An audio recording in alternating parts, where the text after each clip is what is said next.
ত্রয়োদশ জাতীয় সংসদ নির্বাচনে ঐতিহাসিক বিজয়ের জন্য বিএনপির চেয়ারম্যান তারেক রহমানকে শুভেচ্ছা জানিয়েছেন ভারতের পশ্চিমবঙ্গের মুখ্যমন্ত্রী মমতা বন্দ্যোপাধ্যায়।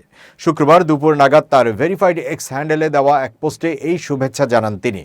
সর্বভারতীয় তৃণমূল কংগ্রেসের প্রতিষ্ঠাতা সভানেত্রী সেই পোস্টের শুরুটা করেন বাংলাদেশের জনগণকে অভিনন্দন জানিয়ে। তিনি বলেন, বাংলাদেশের সকল ভাই বোনকে জনগণকে জানাই আমার শুভ নন্দন, আমার আগাম রমজান মোবারক। ত্রয়োদশ জাতীয় নির্বাচনের পর তিনি একে দেখলেন বাংলাদেশের বিপুল জয় হিসেবে। সেজন্য তারেক রহমানকে অভিনন্দন জানান তিনি। তার কথা, বাংলাদেশের এই বিপুল জয়ের জন্য অভিনন্দন জানাই আমার তারেক ভাইকে, তার দলকে ও অন্যান্য দলকে। সবাই ভালো থাকুন, সুখী থাকুন। শেখ হাসিনার পতনের পর থেকে ভারতের সঙ্গে বাংলাদেশের সম্পর্কটা খুব একটা উষ্ণ নয়। মমতা তার কথা শেষ করেন বাংলাদেশ ও ভারতের সুসম্পর্ক কামনা করে। তিনি বলেন, আমাদের সঙ্গে সবসময় বাংলাদেশের সুসম্পর্ক বজায় থাকবে, এটাই আমরা কামনা করি।